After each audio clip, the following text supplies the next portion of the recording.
Life in Semarang was perfect. 2 years went by. He and Asmara married and had a beautiful baby. He sent letters and food back to his family whenever he could.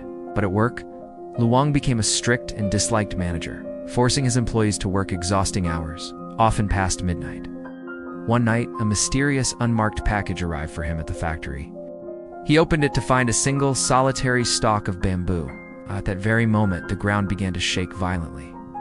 It was the 1899 Seram Island earthquake and tsunami. When the tremors subsided, Luang looked back at the box. The bamboo was gone, replaced once again by a pile of blood-soaked animal bones. A cold dread washed over him, the feeling of a curse finally taking hold. Yet he stubbornly pushed the thought away.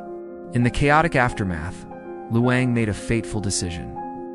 To get production back on track, he ordered his workers to skip the safety checks on the rice. Even though the tsunami had likely contaminated the supply with pests and disease, he pushed everyone harder, barely returning home for a week. As he was finally about to leave the factory, a letter arrived from the monk in his village. He opened it with trembling hands. His entire family, his mother, his grandmother, his siblings, had been killed in the tsunami. Broken, he stumbled home. Miraculously, his house stood untouched by the disaster.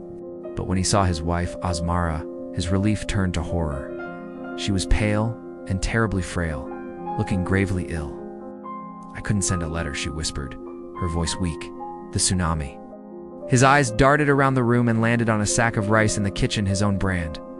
"Why have you been eating this?" he asked, panic rising in his throat. "A lady came to the door last week," Asmara said softly. She was so sad. She said the rice was a gift from you. Luang's blood ran cold. "No, that rice is poison," he cried out. Asmara looked at him, confusion and betrayal in her eyes. "Why would you do this?" she murmured. Then she collapsed into his arms, her breath leaving her body. As he held his dying wife, he looked up.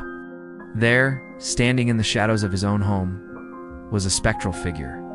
It was the ghost from his grandmother's stories, her sorrowful eyes fixed upon him.